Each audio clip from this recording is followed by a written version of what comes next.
Here we are at where Snowbird Road forks off into Big and Little Snowbird Roads. And on this episode, you will be taken far, but not all the way, down Little Snowbird Road. But before we do get to our destination, I need you to take a look at this photo.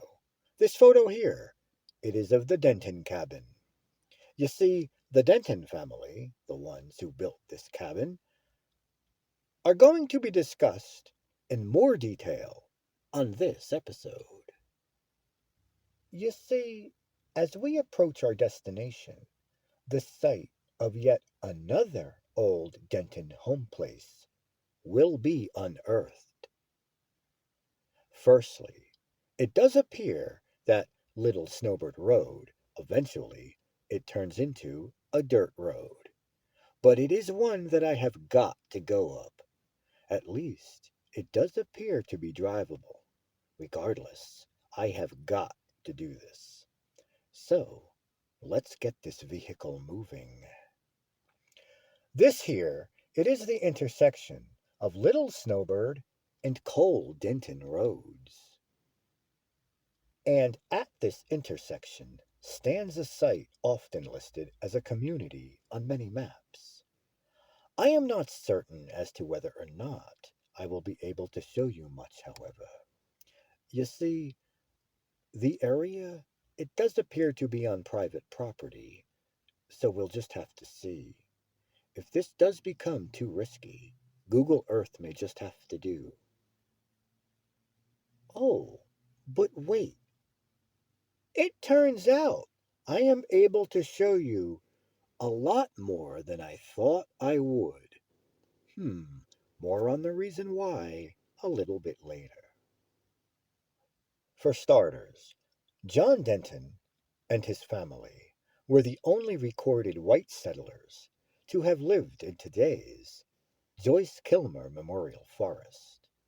In the 1800s, Denton lived on land owned by the Belding Lumber Company, and for decades prior, the Cherokees had occupied that area. Born in Georgia in 1840, John Denton, he grew up in Polk County, Tennessee, as the son of a school commissioner.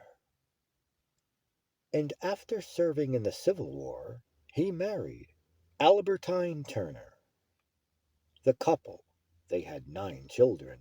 5 were born in Tennessee, and 4 were born in Santitas Forests, here in North Carolina. In Benton, Tennessee, Denton worked as a jailer, and in 1879, Denton, he moved his family across the Unicoi Mountains and into Graham County, North Carolina. But questions do remain as to why. Was he forced to leave after a dispute gone awry at a local dance, as some have claimed?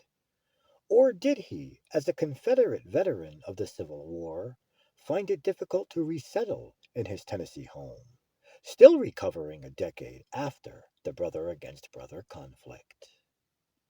Was John embittered by his imprisonment at the fall of Vicksburg in July of 1863, when he and others were pulled from caves dug into the banks of the Mississippi River?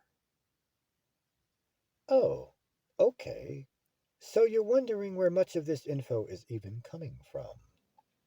It's good that you asked. I should have said it earlier, I guess, but I forgot. So, most, but not all, of the information for this episode comes from an excerpt in this book, Nantahala National Forest, A History. And with that said, if John Denton did leave his boyhood home resentful and bitter, he certainly would have found peace and inspiration in the stately safe haven of the Little Santee-La Basin. John's mother-in-law, who was a cousin of Jefferson Davis, President of the Confederacy, was visiting Ohio relatives when the Dentons left Tennessee Reportedly, she returned to her home in Benton, heartbroken. But she had made her way home and on foot to Graham County, wrote David Denton, great grandson of John Denton and author of this book, The Denton Experience, Family and Friends, Faces and Places. Now, yes, I am not using excerpts from this book for this episode, though I imagine you can learn a lot more about this area if you ever do read it. John and Albertine Denton, they died in 1913. However, in 1893, John Denton's sons, Charles and Forrest, they moved from the Santitla area to become caretakers of a 1,000-acre farm in the Little Snowbird community.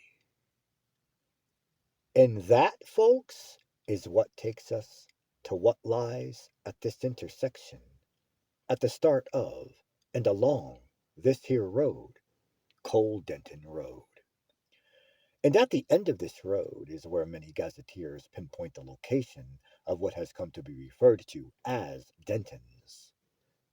Now, that may be true, but it does appear to lie at this here, what I believe to be the start of Cole Denton Road.